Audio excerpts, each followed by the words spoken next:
नमस्ते साथियों, कैसे हो। होली होली होली का धमाका, होली का ऑफर जगह जगह पर है। जो जो त्योहार आता है उसी की चर्चा होती है।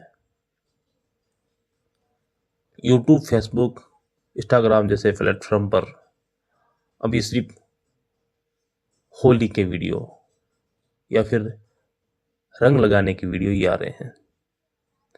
तो उसी के बीच कुछ हिस्ट्रिकल वीडियो मिलते हैं होली को लेकर कि आखिर ये होली क्या है, कितनी प्राचीन है। मैंने भी बहुत सारे वीडियो बना रखे हैं, आप जाकर हमारे चैनल पर देख सकते हो कि कितने वीडियो बनाए हुए हैं। मैंने अलग अलग तरीके से वीडियो बनाए हुए हैं जिसमें वो सारी हिस्ट्रिकल, वो सारी जानकारी रहेगी, जिसमें काल्पनिक कहानी को भी बताया गया है और साथ साथ प्राचीन शब्द को भी दर्शाया गया है कि ये होली शब्द कितना प्राचीन है। तो आज इस वीडियो में हम कुछ नया जानेंगे होली के बारे में। तो बने रहिए इस वीडियो के साथ और वीडियो को अंत तक देखिए। होली कब मनाई जाती है? हाँ, होली कब मनाई जाती है? फागुन पूर्णिमा के दिन होली को जलाते हैं और फिर उसके दूसरे दिन ही छारड़ी एवं धुलंडी, रंग लगाने का एक जश्न, त्योहार मनाया जाता है। और फागुन खत्म होता है और चैत्र लगता है, उसी टाइम पर यह होली मनाया जाता है। तो बढ़ते हैं आगे और नजर डालते हैं आज की इस होली पर। रात को होली जलाई जाती है और सुबह उड़ते ही रंग लगाया जाता है। एक उत्सव, धूम धड़ाके वाला एक उत्सव जिसमें गुलाल रंग लोग एक दूसरे को लगाते हैं और जश्न मनाते हैं, पार्टी करते हैं, शराब पान मदिरा सेवन भी करके वैसे में दूध होकर होली खेलते हैं। और फिर ये क्यों खेलते हैं, कुछ डिटेल से मैंने जानकारी दे रखी है और जो रही कुछ जानकारियां वो आपको इस वीडियो में दी जाएगी। परंतु आगे बढ़ते हैं। जिस तरह से आज हम होली मनाते हैं, भारत क्षेत्र के अंदर जो होली मनाते हैं, तो क्या कहानी है? हाँ, एक काल्पनिक कहानी है। जरा उसको भी हम विस्तार से समझेंगे कि आखिर क्या काल्पनिक कहानी है जो पूरे भारत के अंदर छाई हुई है उस काल्पनिक कहानी। तो दो बातें हम उस काल्पनिक कहानी की कर देते हैं कि कौन किरदार रहा और उसमें क्या क्या काम वो लोग कर रहे हैं। तो फिर काल्पनिक कहानी को शुरू किया जाए। आखिर क्या है काल्पनिक कहानी? तो शुरू करते हैं हम एक राक्षस से। जो हिरण्यकश्यप एक राक्षस है, वो बड़ी तपस्या करके ब्रह्मा जी से वरदान प्राप्त कर लेता है। और वो जो वरदान प्राप्त करता है, वो कैसा वरदान प्राप्त करता है?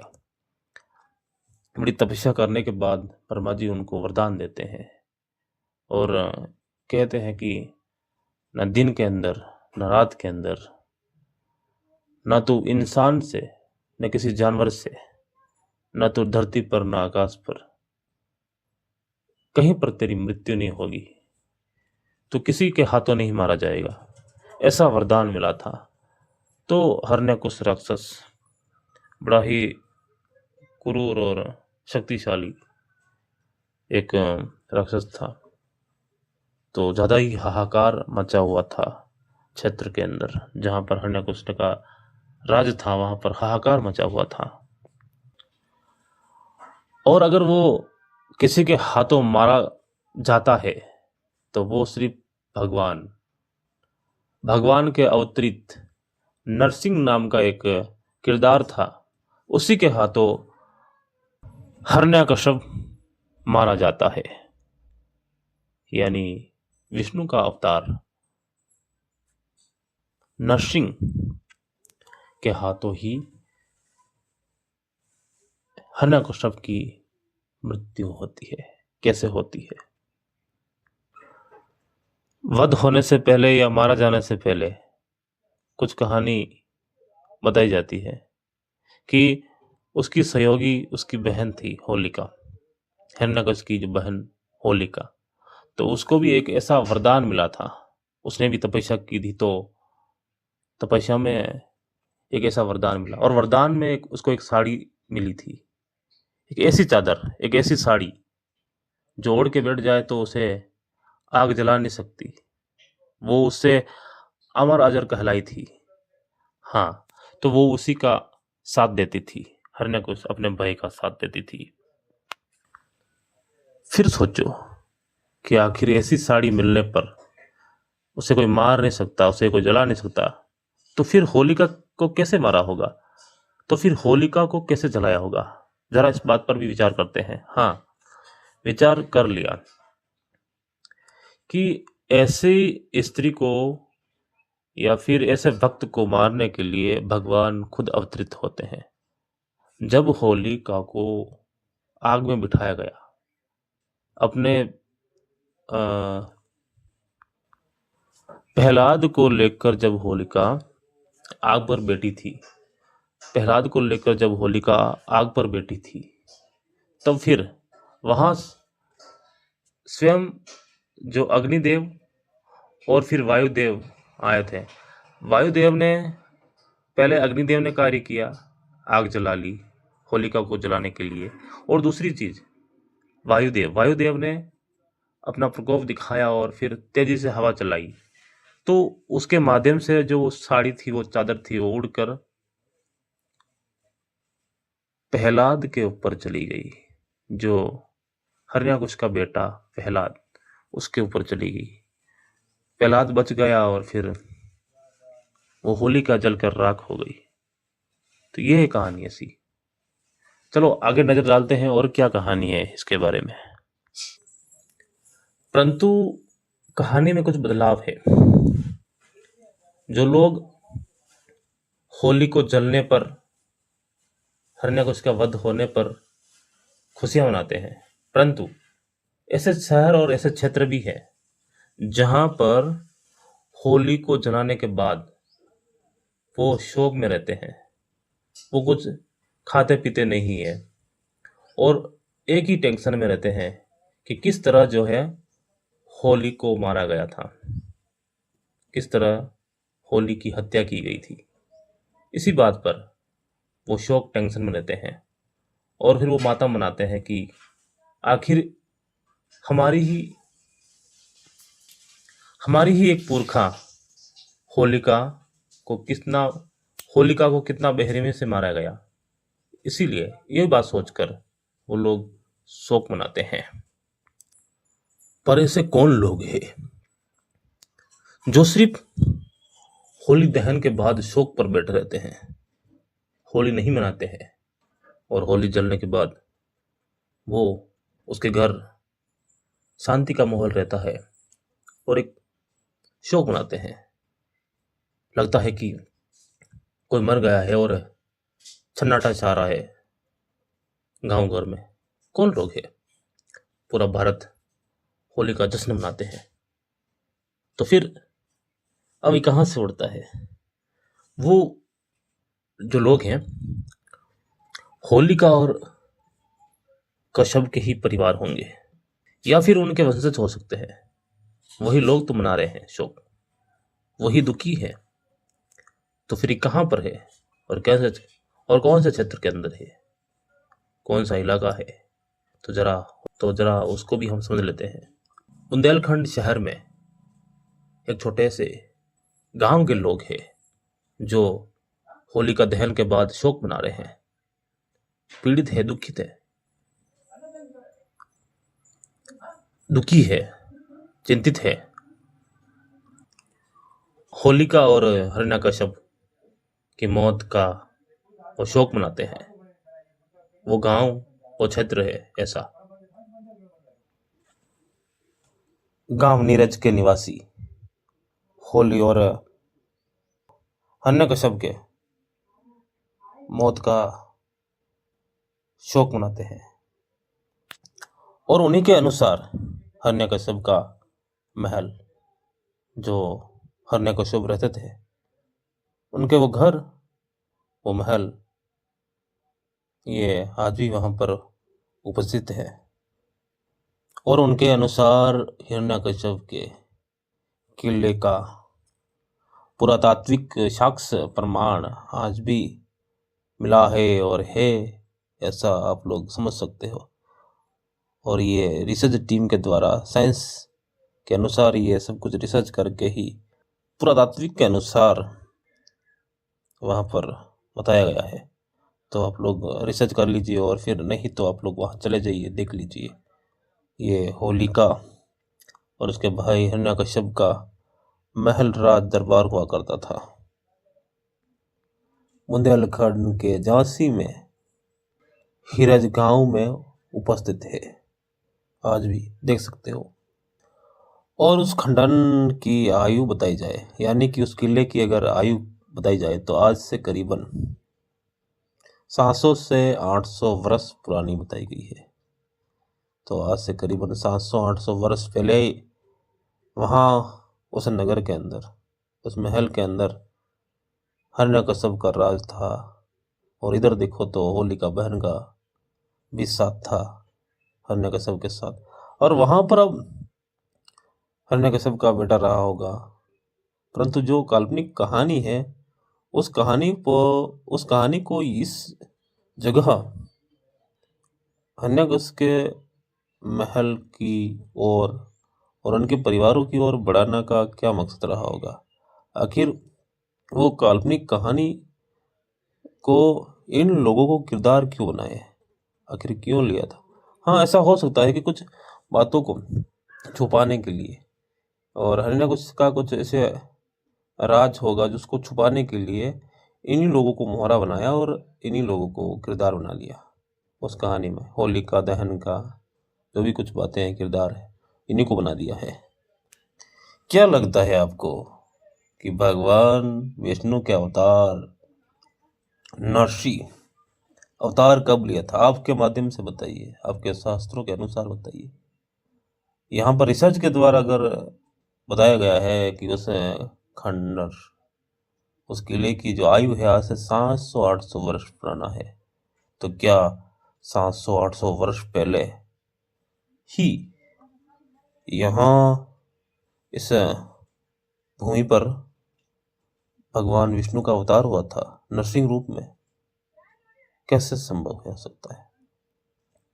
देखिए, आप इस चीजों को समझिए, कैसे हो सकता है, जबकि ये तो कलयुग चल रहा है। और कलयुग में कहाँ अवतरित बताए गए हैं, कहाँ पर है अवतार, बताइए।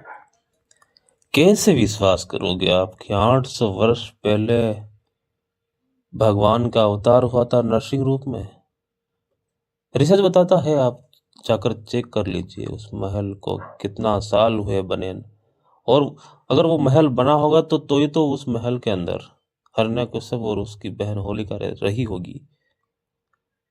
तो उससे ऐसा नहीं कि ऐसा महल बाद में बनाया हो, पहले वो रह गए हो, पहले के युगों में वो आ गए हो।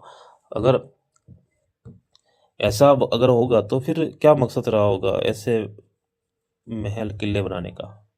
जब होलिका ही नहीं रही, उनका भाई हिरण्यकश्यप भी नहीं रहा, तो फिर महल क्यों बनाया गया, बताइए आप भी। तो क्या कलयुग के अंदर भगवान अवतार लिए हैं? कैसे मानोगे? ये बात सच हो सकती है? कैसे? मुझे नहीं लगता कि कलयुग के अंदर कोई भगवान अवतार लिए थे। हाँ, दूसरी तरफ बात यह हो सकती है कि काल्पनिक कहानी के अंदर तो भगवान कभी भी जन्म ले सकता है, कभी भी अवतरित हो सकता है। ऐसा होता है, ये आम बात है। कल्पना तो कहीं पर भी कर सकते हैं लोग, परंतु असल में ऐसा होता नहीं है। हिस्ट्री अलग होती है और कल्पना की बातें अलग होती है, ये बात याद रखिए। जब कलयुग के अंदर भगवान अवतरित हो रहे हैं, तो मोहम्मद गजनी ने सोमनाथ मंदिर पर आक्रमण किया था और कई लाखों लोगों को मार दिया गया था। तो उस समय भगवान कहाँ सो गए थे? क्या अवतार नहीं ले रहे थे? और जो नरसिंह जो अवतार लिया था, जो हिरण्यकशिपु का जो हिरण्यकशिपु को जो मार रहा है, वध कर रहा है, तो फिर वो कहाँ चला गया वापस? इतने लाखों लोग जो है मारे जा रहे हैं मुगलों के द्वारा। सोमनाथ मंदिर के सामने कितने लोग मारे गए, तो फिर वहाँ कहाँ गए थे सब? कहाँ गए सारे देवी देवता, और कहाँ गए वो भगवान, वो ईश्वर, वो अवतार लिए भगवान? बताइए आप भी। आखिर ये खात्मा कौन कर रहा था? इस तरह से मूल निवासियों के ऊपर अत्याचार कौन कर रहे थे? कौन थे? तो इसके बारे में जानना चाहिए। ऐसे नहीं कि होलिका का वध और हिरण्यकशिपु का वध हुआ है। ऐसे कई राजा भारत में थे जिनका वध हुआ था, वो छल से मारे गए थे। पर ये मारने वाले लोग कौन थे? आखिर क्या चाहते थे? आप लोगों को पता होना चाहिए कि भारत के अंदर पहले आप लोगों को पता होना चाहिए कि पहले भारत भूमि पर बुद्ध धर्म का राज चलता था।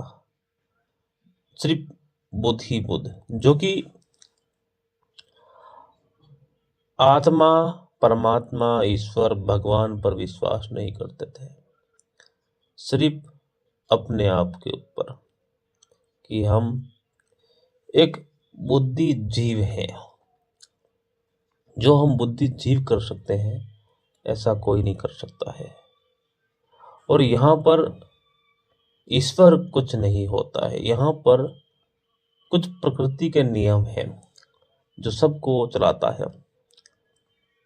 जो भी कुछ घटना होती है ये सिर्फ प्रकृति के आधार पर होता है, इसीलिए यहाँ कोई किसी के ऊपर निर्भर नहीं है।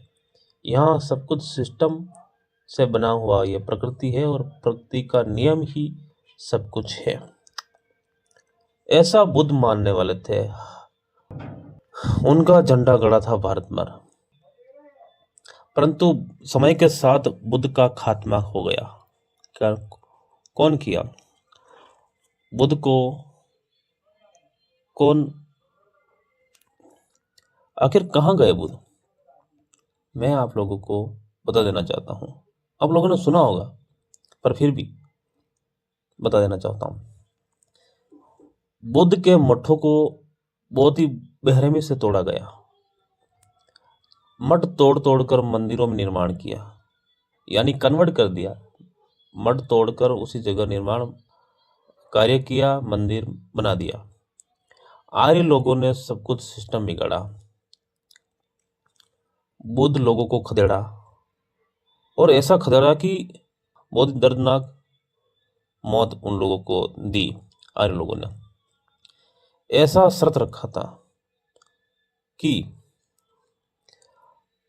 बुद्ध शिष्यों की अगर एक गर्दन कोई लाकर देगा, शीश काट कर, जो एक बुद्ध शिष्यों की मुंडी काट कर कोई लाएगा, उसका जो सिर है वो काट कर कोई लाएगा, तो उसे स्वर्ण सिक्के दिए जाएंगे, मुद्रिकाएं दी जाएगी। तो फिर लोग जो है पागल हो गए थे इस बात सुनकर। लोग टूट पड़े थे बुद्ध अनुयायियों के ऊपर, बुद्ध लोगों के ऊपर। जो मिला उसको काटे काटे और काट काट कर उनकी जो शीश थे वो काट काट कर लाए, और आर्य लोगों के जो राजा थे उनके चरणों में लाके धर दिए। बताओ, इतना अत्याचार हुआ। जब आर्यों का आक्रमण हो गया, होने के बाद इतना अत्याचार हुआ, तो आखिर कौन मूलवासी राजा यहाँ पर बचेगा? सबको एक एक करके छल से मारा गया। उसी तरह अगर बुद्ध के अनुयायी नहीं बच रहे थे, तो जो हिरण्यकशिपु था वो कौन सा राक्षस था? वो भी तो सिर्फ विष्णु और इन आर्य लोगों के विरोध में खड़ा था।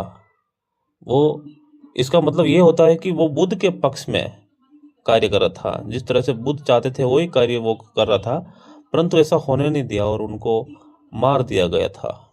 अगर हम देखें कि अगर हिरण्यकशिपु की अगर सच्चा इतिहास और सही कहानी अगर हम देखना चाहेंगे तो फिर कैसे देखेंगे? तो थोड़ी कुछ हम रिसर्च करते हैं और रिसर्च में हमें मालूम चलता है कि हिरण्यकश्यप की जो लाइफ जिंदगी रही होगी वो किस तरह की रही होगी। मैं बताना चाहूँगा, हिरण्यकश्यप की लाइफ जिंदगी ऐसी रही होगी कि वो जब आर्यों का आक्रमण भारत के अंदर हो रहा था तो वो भी सतर्क था इस बात पर कि कभी भी आक्रमण कर सकते हैं लोग, छल के कर सकते हैं, चाहे कपट करके कर सकते हैं, और हमारे जो राज्य हैं उनको वो छीन सकते हैं। तो इस तरह उन्होंने भी बहुत प्रयास किया होंगे, उनके पास भी सेना होगी, परंतु सब कुछ सिस्टम सही रखने पर भी उन लोगों के पास ज़्यादा कुछ ऐसे औजार हो सकते हैं या कुछ ज़्यादा मात्रा में उनके पास सेनाएं हो सकती है। तो उसके माध्यम से जो है हिरण्यकश्यप को मारा गया। या फिर ऐसा भी हो सकता है कि उनके पास ज़्यादा सेना ना हो, परंतु बुद्धि छल के कारण जब ये दिमाग का यूज करके वो लोग छल कपट करके पहले मीठे मीठे बोल के भाईचारा बनाएंगे एक दूसरे को, कि हमने कुछ नहीं करेंगे, हम भाई भाई है, और फिर पास में आकर फिर पीठ पर भी वार करेंगे, ऐसा हो सकता है। हाँ, तो फिर प्रहलाद का पिता हिरण्यकश्यप, उनका राज चलता था, राज दरबार थे, उनकी सेना भी थी, वो भी थे। धीरे धीरे आर्यों का आक्रमण हुआ तो प्रजा का खात्मा होता गया और राज अपने आप छिनते गए। राज्यों के अंदर जो गांव आते थे वो धीरे धीरे कम होते गए और आर्यों के कब्जे में होते गए। हिरण्यकश्यप एक राजा था, वो आज के उत्तर प्रदेश हिरण्यानगर का राजा था, जिसे आज का हरदोई कहते हैं। हिरण्य का अर्थ होता है हरि, ईश्वर को नहीं मानना, आत्मा परमात्मा को नहीं मानना। हिरण्य का अर्थ ये होता है, इसीलिए जो नाम बनाया गया था हिरण्यकश्यप, हिरण्य का अर्थ होता है कि हरि को नहीं मानने वाला एक ऐसा व्यक्ति। तो यही जो बातें हैं ये यहाँ के आर्य लोग, ब्राह्मण लोगों को अच्छी नहीं लगी थी। अच्छी ना लगने के कारण फिर धीरे धीरे वो आर्य लोग अपने पक्ष में वो आर्य लोग हिरण्यकश्यप को अपना शत्रु मानने लगे थे, क्योंकि वो उनकी व्यवस्था को फॉलो नहीं करना चाह रहा था। हिरण्यकश्यप जो व्यवस्था थी आर्य लोगों की, वो उस व्यवस्था को हिरण्यकश्यप फॉलो नहीं करना चाह रहा था, ना उनके बताए हुए रास्तों पर चल रहा था। इसीलिए हिरण्यकश्यप को अपना शत्रु मान लिया था। और फिर बाद में क्या हुआ, धीरे धीरे जब ये सारा सिस्टम वहाँ का काम नहीं कर रहा था, आर्य लोगों का सिस्टम वहाँ पर काम नहीं कर रहा था हिरण्यनगर में, तो फिर धीरे धीरे फिर चीज़ों को बदला गया। जो हिरण्यनगर था उसको हरिद्रोही नाम से संबोधित किया था, यानी कि ईश्वर को नहीं मानने वाला व्यक्ति या ऐसा क्षेत्र, हरि को नहीं मानने वाला ऐसा व्यक्ति या ऐसा क्षेत्र है ये, इसीलिए उस पूरे क्षेत्र का नाम हरिद्रोही नाम रख दिया था, हिरदोई। ठीक है, हिरदोई। और फिर जब अपना प्रहार नहीं कर पाए थे हिरण्यकश्यप के ऊपर आर्य लोग, तो फिर छल से कुछ कार्य कर रहे थे। छल से क्या कार्य कर रहे थे बताना चाहेंगे। प्रहलाद को अपने वश में किया, प्रहलाद को मोहरा बनाया, और फिर नशीले पदार्थ दिए गए, और फिर स्त्रियों की लत उसे लगाने लगे और कहने लगे कि हम तुम्हारे बहुत काम आएंगे, तुम्हें जो चाहिए वो मिलेगा, परंतु तुम्हें जो हम बोलेंगे वो करना पड़ेगा। जब प्रहलाद को मोहरा बना लिए थे, प्रहलाद आर्य लोगों के कब्जे में हो गया था, यानी वश में हो गया था। फिर धीरे धीरे महल के अंदर और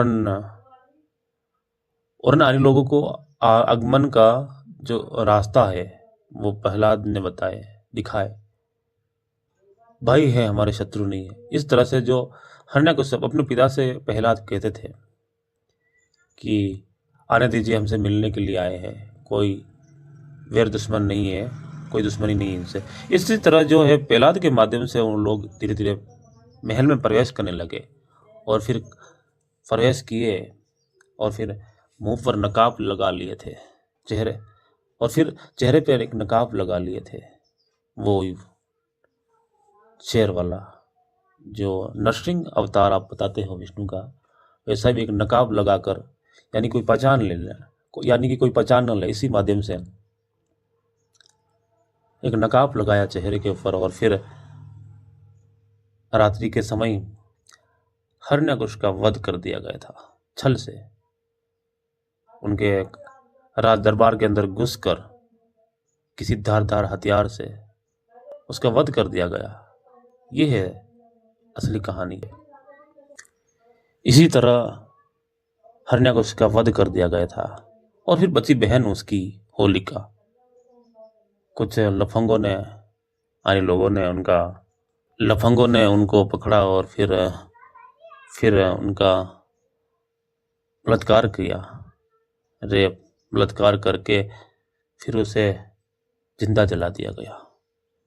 ये है। तो हाँ, अब यही बात सुनकर लोग जो है शोक मनाते हैं, क्योंकि वो उन्हीं के वंशज के रहे होंगे और यहाँ के जो मूल निवासी लोग हैं, ये बात आप लोगों को समझनी चाहिए कि जितने भी मूल निवासी लोग हैं, हमारे पुरखा, हमारे पूर्वज, हमारे राजाओं किस तरह से जो है मारे गए थे, छल कर कर के लोगों को मारा गया था। और फिर उन्हीं की जब हार हुई है तो हार का आप त्योहार मनाते हो, जश्न मनाते हो, पार्टियां लगाते हो। वाह, बड़ा अच्छा करते हो। रिसर्च करो कि हमारे पुरखों को किस तरह से मारा गया, कितनी बेरहमी से मारा गया था। होलिका को बात लीजिए, होलिका की बात ले लीजिए आप।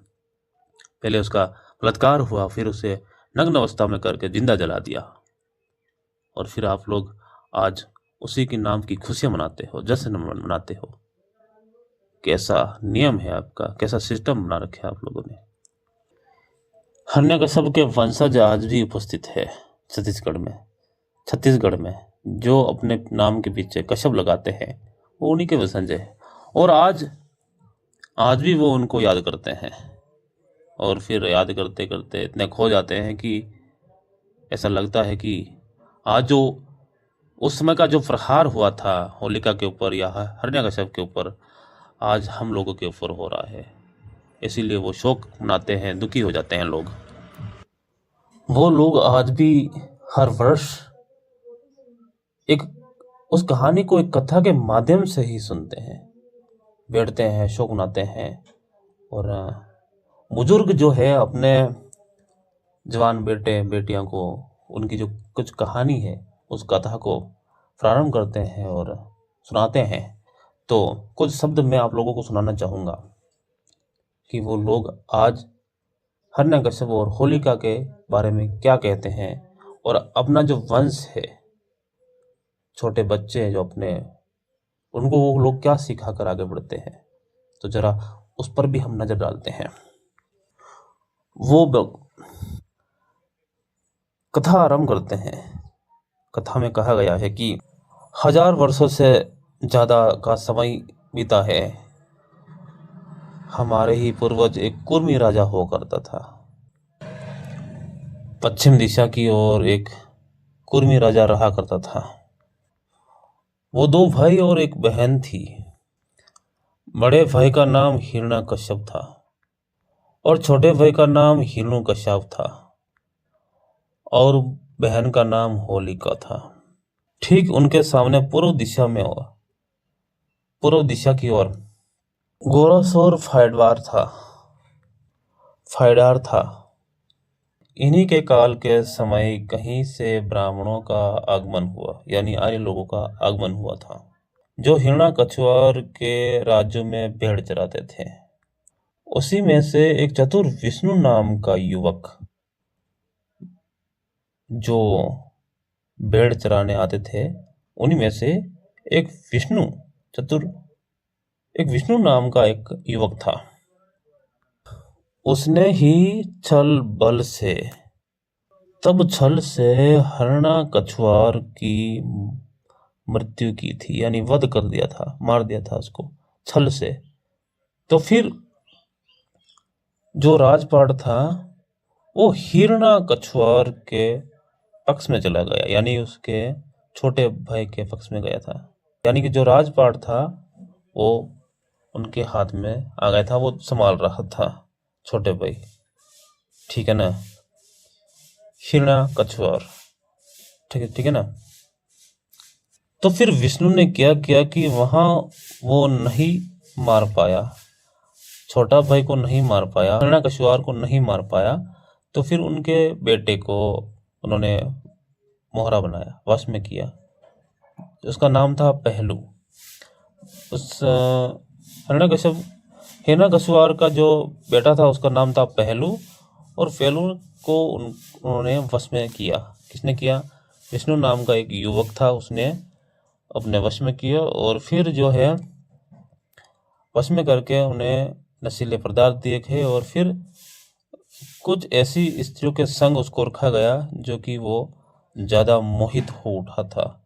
उनको, पहलू को स्त्रियों की लत लग चुकी थी। तो ऐसा करने पर जो पूरी तरह से जो है हिरण्यकश्यप का जो पुत्र था वो उस ब्राह्मण विष्णु के वश में आ चुका था। हिरण्यकश्यप का बेटा अब विष्णु के कब्जे में था, क्योंकि उसे नशीले पदार्थ देखकर उसे नशेड़ी बना दिया था। हर वक्त जो है पहलू यानी प्रहलाद जो है विष्णु का गुणगान करता था, ठीक है। यहाँ पर जो है ये कहानी में जो आता है कि विष्णु भगवान की भक्ति कर रहा है प्रहलाद, वो वाला सिस्टम तो काल्पनिक है, परंतु यहाँ पर असल में क्या हो रहा है? असल में ये हो रहा कि विष्णु नाम का एक व्यक्ति है, कोई भेड़ चराता था, जो कि हिरण्यकश्यप के राज्यों में आकर वो चरा रहा था भेड़।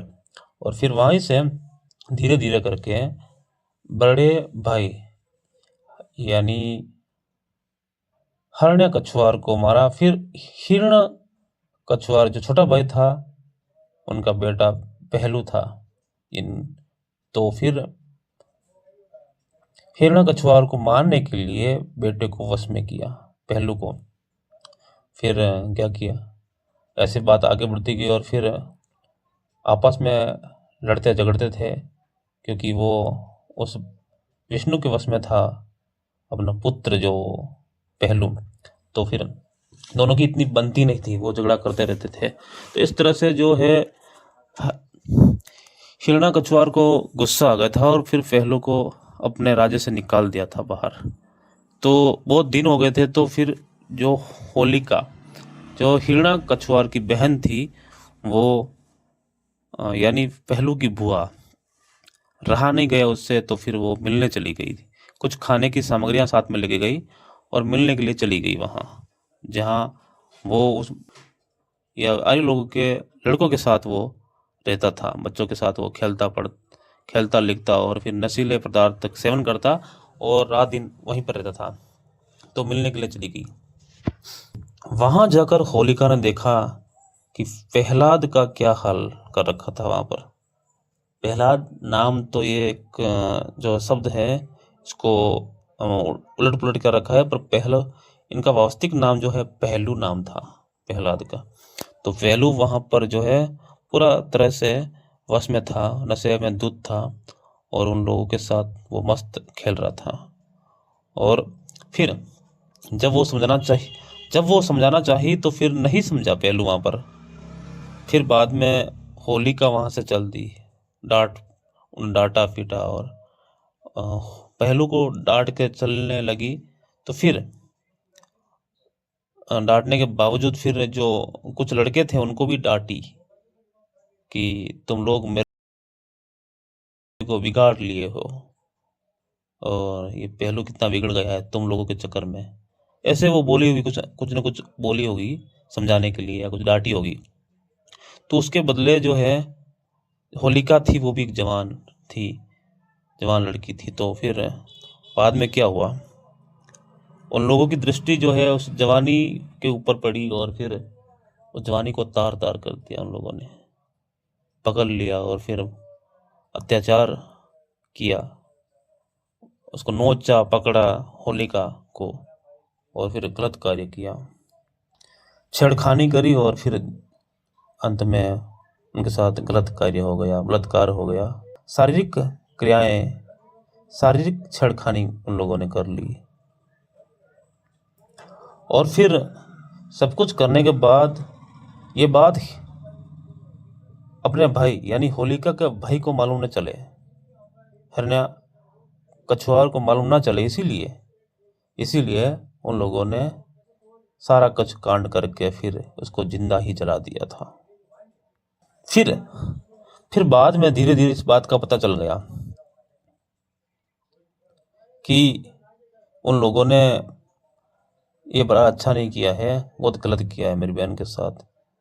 तो ये जब राज्य उनका था, जब राज उनका था, तो फिर उन्होंने उन लोगों को बंदी बनाया, जो लोग वहाँ के थे, जो लोग होलिका के साथ दुर्व्यवहार किए थे, गलत कार्य किए थे, उन लोगों को बंदी बनाया, पकड़वाया गया, और फिर उनके मुंह पर कालक पोतवाई गई, काले काले चेहरे करवाए गए थे, और पूरे गांव के अंदर उनकी एक तरह से टोली बनाकर गांव वाले सभी मिलकर रैली निकाली गई, और फिर उनके ऊपर कीचड़ और गंदा पानी उनके ऊपर फेंका गया, और उनको कह दिया कि तुम इस राज्य में कदम मत धरना, तुम बहुत ही ज़्यादा गंदे और ख़राब लोग हो। ऐसा समय चल रहा था कि उनके ऊपर जो होलिका को जिस तरह से ये लोग मारे थे, उसी तरह जो है फिर जाकर ये सारी बातें बर्दाश्त नहीं कर पाए थे आर्य लोग। उन्होंने ये बात को सोचा कि हमारे पुत्रों के साथ इतना अत्याचार हुआ, उनको नगर में घुमाया गया, काले मुंह कर दिए, उनको मारा पीटा गया, तो अब कुछ न कुछ रास्ता निकालना पड़ेगा। फिर रास्ते क्या निकाले? रास्ता वही था एक ही कि उनको छल से कहीं राजा को अकेला देखकर, हिरण्या कछुआर को अकेला देखकर उन आर्य लोगों ने हिरण्याकुश का वध करवा दिया था। ठीक है, बस। तो इसी तरह हिरण्य राजा को मार दिया गया, छल बल पूर्वक उनकी हत्या कर दी गई थी। और फिर जो हिरण्याकश्यप का राज था वो सीधा सीधा उन आर्य लोगों के पास चला गया, और फिर इसी बातों को छुपाने के लिए जो उस राज्य में हुआ था, जिस तरह से होलिका को मारा गया, जिस तरह से दोनों भाइयों को मारा गया, वो सारी बातें छुपाने के लिए एक नया जो है पर्व, एक नया त्योहार रखा गया कायम से। तो साथियों, बात को आप लोग समझ गए होंगे कि किस तरह से जो है वहाँ होलिका की हत्या, दोनों भाइयों की हत्या की गई, और फिर प्रहलाद को अपने वश में करके बाद में उसे भी मार दिया गया होगा। तो ऐसी कहानी आप लोगों ने सुनी होगी, जो काल्पनिक रही होगी, जो प्रहलाद भक्त विष्णु का सेवक, पुजारी या भक्त था, ये सब कुछ काल्पनिक कहानी है। सच में ये सच्चा इतिहास है उसकी। और दोस्तों, यहाँ पर मैं स्क्रीनशॉट लगा देता हूँ, और ये जो मैं किसके माध्यम से ये जानकारी मैं प्राप्त किया हूँ, उनके चैनल का एक स्क्रीनशॉट लगा देता हूँ। सारी स्पष्ट अगर जानकारी जाननी है आप लोगों को, तो जो मैं स्क्रीनशॉट लगा दिया हूँ, इन चैनल को ओपन कीजिए और इनके वीडियो में जाइए, आप लोगों को बहुत ही अच्छे से समझाया जाएगा। मेरे से कोई त्रुटि गलती रही होगी तो आप क्षमा कर दीजिए। और आप लोगों को पूरी डिटेल से अगर वीडियो देखना है तो जो स्क्रीनशॉट लगा रखा हूँ, इनके चैनल पर जाइए और वीडियो देख लीजिए। तो दोस्तों, मिलते हैं किसी और वीडियो में।